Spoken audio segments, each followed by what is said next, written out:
నువ్వు ప్రాంక్ స్టార్గా ఎంత సంపాదించావు శ్రీకాంత్? ప్రాంక్ స్టార్గా అంటే నేను టు బి ఫ్రాంక్ చెప్పాలి. టు బి ఫ్రాంకే చెప్తా, ఏముంది.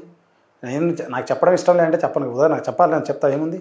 అయితే ఫేస్బుక్, యూట్యూబ్ రెండిట్లో రెవెన్యూ వచ్చేది. అప్పుడు బాగా వచ్చేది రెవెన్యూ. ఇప్పుడు అన్ని ఛానల్స్ ఎక్కువ అయ్యాయి. బిగ్ బాస్ వచ్చిన వాళ్ళు ఛానల్స్ పెడుతున్నారు. పెట్టుకోవద్దని కాదు, అందరూ పెడుతున్నారు, యాక్సెస్ ఉంది కాబట్టి. సో దానివల్ల డిస్పర్స్ అయింది, మజ్జిగ పల్సన్ అయినట్టు యాడ్లు డిస్పర్స్ అయ్యాయి, రెవెన్యూ చాలా తగ్గిపోయింది. అప్పుడు నేను సంపాదించింది ఫేస్బుక్లో ఒక 50 లక్షలు, యూట్యూబ్లో ఒక 50-60-70 లక్షలు వచ్చింటుంది నాకు. అదంతా కూడబెట్టాను, ₹1 కూడా వేస్ట్ చేయలేదు. అండ్ ఇవన్నీ నాకేం ఊరికే రాలేదు. కొంతమంది ఫ్రెండ్స్ వీడియోస్ చేశారు ఫ్రీగా, కొంతమందికి డబ్బులు ఇచ్చి చేశాను వీడియోస్. అట్లా నేను చేసుకున్నాను, వాళ్ళకి అవకాశాలు ఇచ్చాను. అట్లా నా వల్ల ఇప్పుడు 4-5 ఎంప్లాయీస్ ఉన్నారు. ఇప్పుడు ఈ సినిమాకి ఒక 60-70 మంది పనిచేశారు నా సినిమాకి. ఆ డబ్బులు అక్కడే పెట్టాను. నేనేం అంటే ఇప్పుడు చాలామంది ఇప్పుడు ఈ డబ్బుతో నాకు ఒక రేంజ్ రోవర్ కార్ వచ్చేది, ఒక ఫ్లాట్ వచ్చేది. బట్ స్టిల్ నేను పాత బైక్ పైన తిరుగుతున్నా.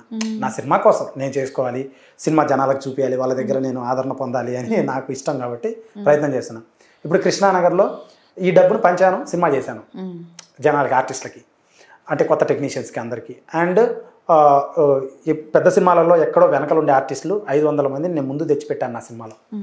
అంటే కొత్త వాళ్ళందరూ. సినిమా నువ్వు ఫేమ్ అవడం చేసావా, లేకపోతే వీళ్ళందరికీ ఒక పని కల్పించాలి, ఉపాధి కల్పించాలి? మంచి సినిమా చేశాను, కొత్త వాళ్ళకి అవకాశం ఇచ్చాను. కాదు శ్రీకాంత్, ఇప్పుడు నువ్వు గమనించు, పెద్ద పెద్ద హీరోలువే ఫ్లాప్ అయిపోతున్నాయి, అట్టర్ ఫ్లాప్ అయిపోతున్నాయి వరుసగా 5-6.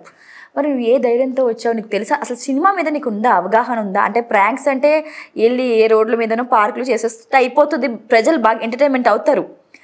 రోజు చూసిన మొక్కాన్నే ప్రజలు తీసుకోవట్లేదు, అలాంటి నిన్ను తీసుకుంటారని నమ్మకం ఉందా నీకు? చెన్నైకి వెళ్ళి డైరెక్షన్ కోర్స్ చేశాను నేను లయోలా కాలేజ్లో. బిఫోర్ ఐ కమింగ్ హియర్ 20లోనే చేశాను.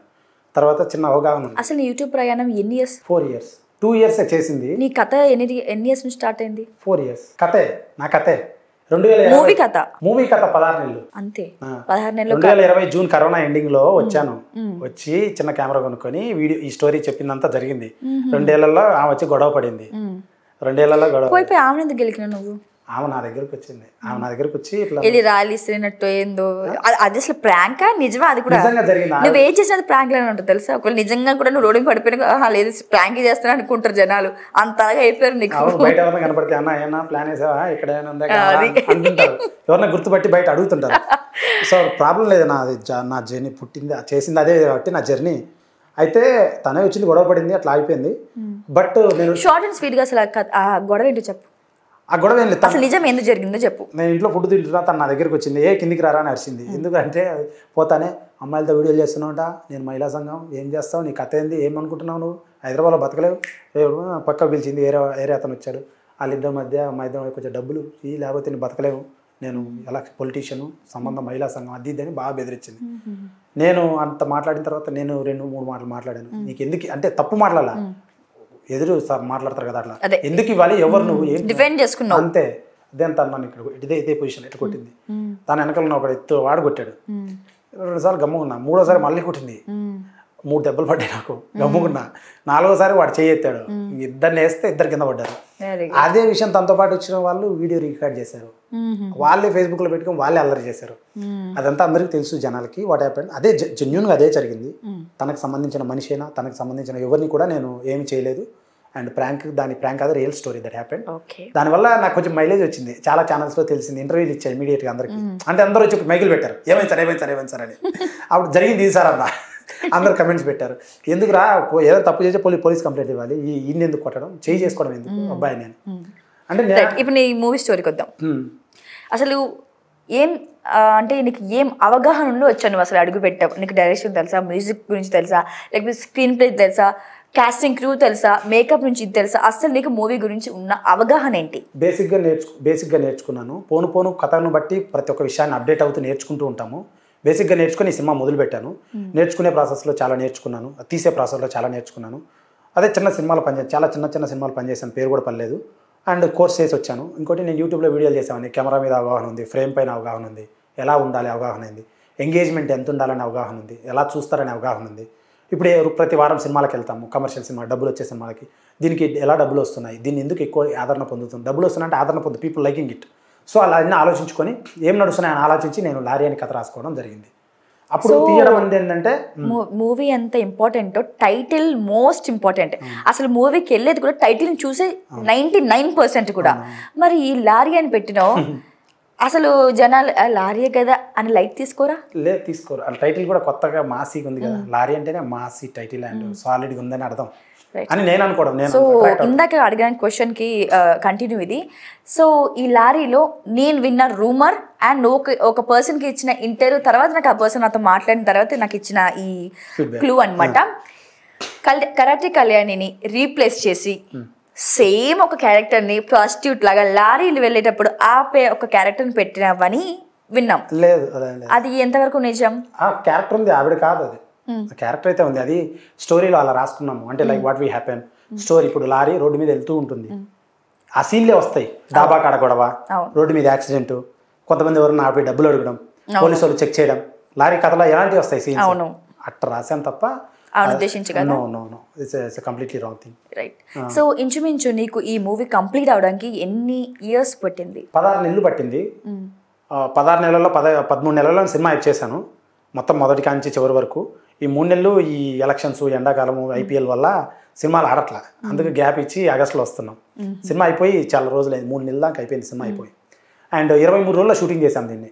ఇది 9 ఫైట్స్ ఉంటాయి సినిమాలో. 23 రోజుల్లో మొత్తం మూవీ 3 గంటల షార్ట్ ఫిల్మే కావట్లేదు కదా శ్రీకాంత్. 23 రోజుల్లో 23 రోజుల్లో అంటే 23 రోజులు కంటిన్యూగా చేయలేదు, 3 రోజులు గ్యాప్, 5 రోజులు గ్యాప్, అట్లా కంప్లీట్ 23 రోజులు.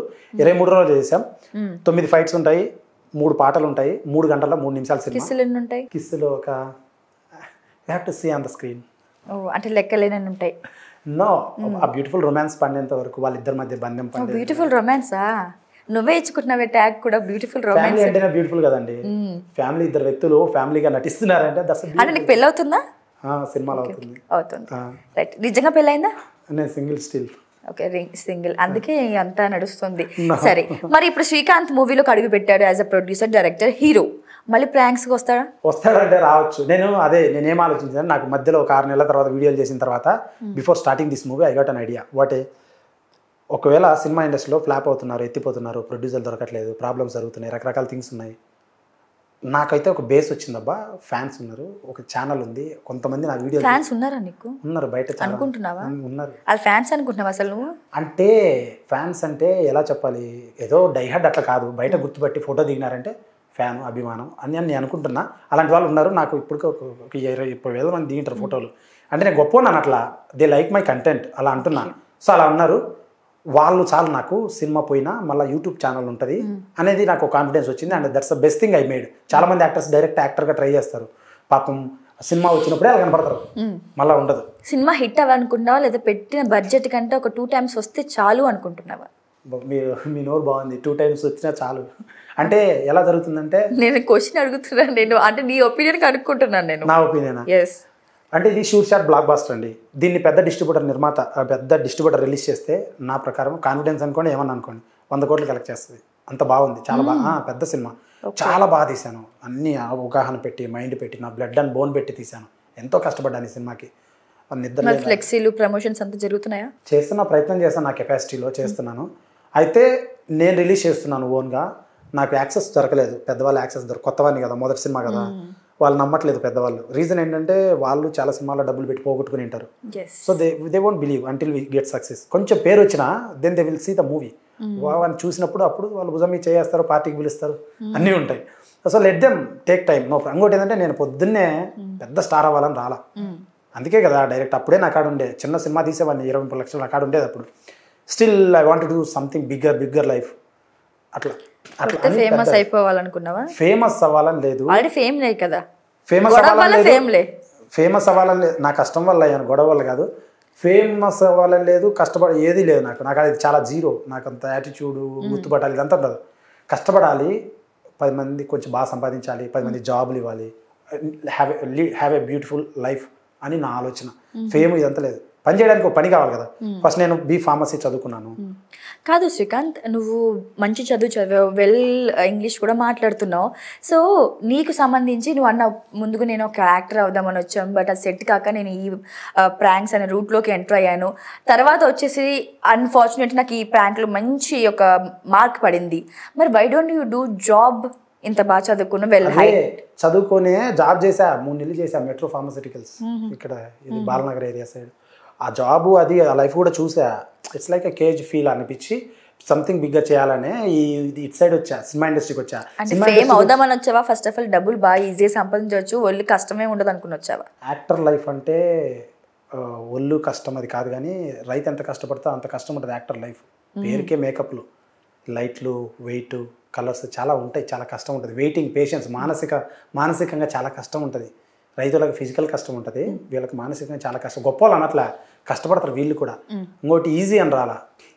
ఎలా చెప్పాలంటే హానెస్ట్గా నేను ఎక్కువ డబ్బు సంపాదించాలి, మంచి సినిమాలు తీస్తే వస్తాయి ఎక్కువ డబ్బులు, మంచిగా బ్యూటిఫుల్ లగ్జరీ లైఫ్ కావాలి. బట్ దీని పేరేం పేరు, చాలామందికి నా ద్వారా హెల్ప్ అవ్వాలని నాకు నిజంగా నా మనసులో ఉంది. అది చేసినప్పుడు మాట్లాడాలి. ఇప్పుడు నేను హెల్పింగ్ వీడియోలు కూడా చేశాను, వాటి గురించి మీరు మాట్లాడలే. నేను చాలా చేశాను హెల్పింగ్, కనపడవు కాబట్టి తక్కువ చేశాను.